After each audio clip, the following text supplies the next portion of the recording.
On May 12th, 2022, my father-in-law passed away unexpectedly.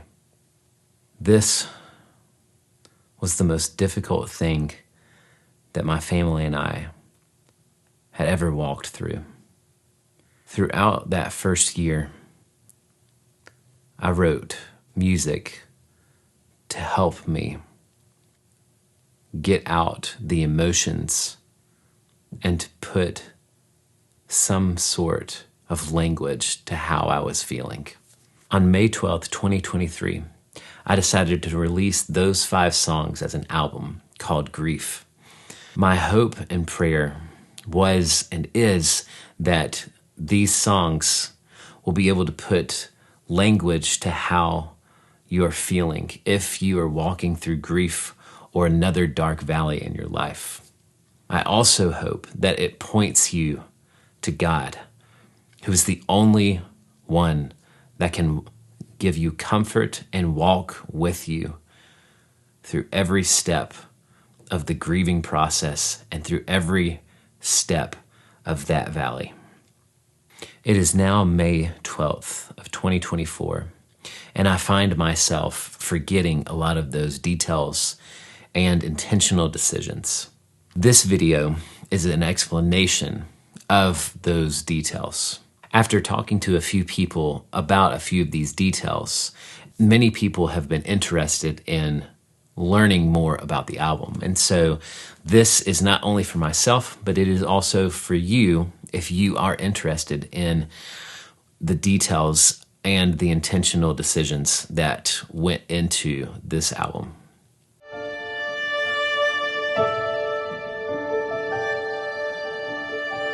The album begins with the song, The Shadow of Death. That song was the very first song that I wrote after my father-in-law's passing. And normally, songs like that, they will take a good bit of time, but that song was completely written within about 20 minutes. I had tried to write something about 3 days prior to that, just trying to process through my emotions and what I was feeling, and I just could not do it. And so about 6 or 7 days after his passing, I sat down again to try to just get all of what I was feeling out, and that was the song that came. I found myself listening to it over and over again, because at that moment, that was exactly what I was feeling. Music was putting language to that. God really used that to help me process through what I was feeling at that time. The Shadow of Death begins with the reading of Psalm 23, verse 4. That psalm was a huge comfort to me throughout the entire year of grieving my father-in-law. I have read through the Psalms many times and found comfort in them when I was going through something difficult. And so after my father-in-law passed, I went to the Psalms once more, but really struggled to find a psalm that was really speaking to how I was feeling at the time. And so I started to just read random psalms in hopes that one of them would really speak to me. And Psalm 23 was one of the very first ones that I came across. When I first started reading verses 1 through 3, I was really like, this is not going to be the one. And then I read verse 4. And I had never read it in that light before. That literally, even though I was walking through the valley of the shadow of death, I had no need to fear evil because God was with me, and He was going to walk with me every step of that valley and comfort me. And so at the end of writing all of these songs, I really wanted Psalm 23 to begin and to end the entire project.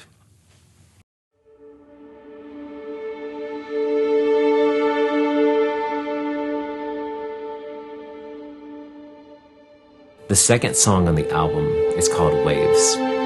Throughout the first year of grief, you really go through waves of emotion, waves of processing through your grief, and I wanted a song that really expressed that feeling. Waves is a very monotonous, it just feels like it's never going to end song, because that is how you feel so many times, and there are points in which the hurt and the sadness just hits you and you absolutely do not expect it. It really does come at the most random times. I remember driving in the car one day listening to a podcast, and someone randomly mentioned something about woodworking, and I immediately lost it, because woodworking was one of the things that me and my father-in-law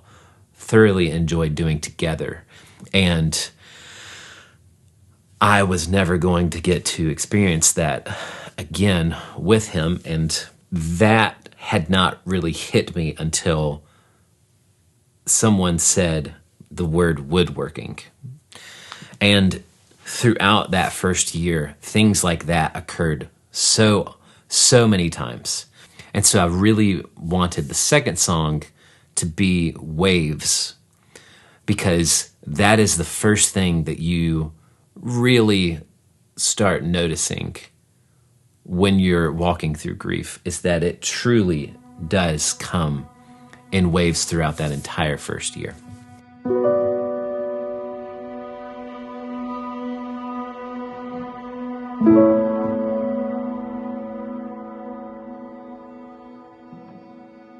The third song on the album is called Numb. It was written about 2 or 3 months after my father-in-law had passed, and at that point in the process, numb is what I was feeling towards so many things.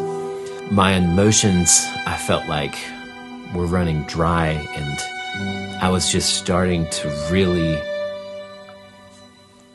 feel numb to so many things in life. And if it had not been for walking through this with a community of people, I would have been stuck in that feeling for a very long time. I am confident, because it was in talking through those feelings and those emotions that I was able to really process through and explain to people how I was feeling, and then they were able to then encourage me to continue to walk through this, and they encouraged me to not get hung up on that particular feeling.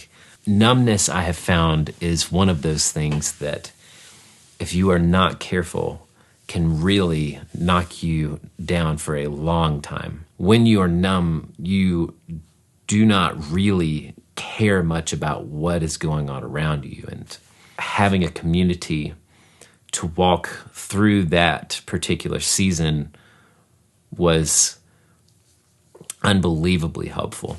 So I wanted to write a song that expressed those emotions and that expressed what I was feeling during that season.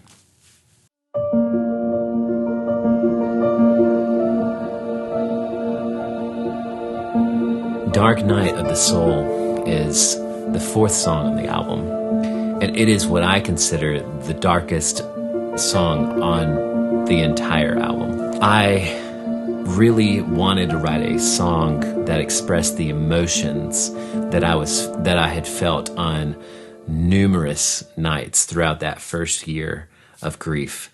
So I really wanted to write a song that put language to how I felt on those particular nights. on this song in particular, I really wanted a droning sound in the background. And I tried many different synthesizers and many different pad sounds, and none of them could quite hit the emotion that I was going for. And so I decided to instead just sing O's in the background. And as I layered them and started mixing them in, that was really what I felt like brought the emotion out of this song and really helped put language to how I was feeling.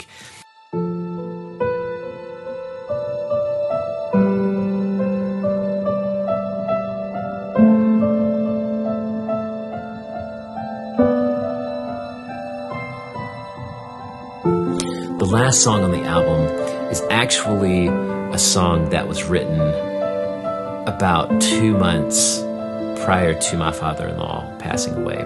I had somewhat finished the song, but there were a few things here and there that needed tweaking. And throughout that first year, my wife and mother-in-law and I all went through grief share together. And the thing that they said time and time again was that you are going to have to find a new normal, and that things will never be the same after this.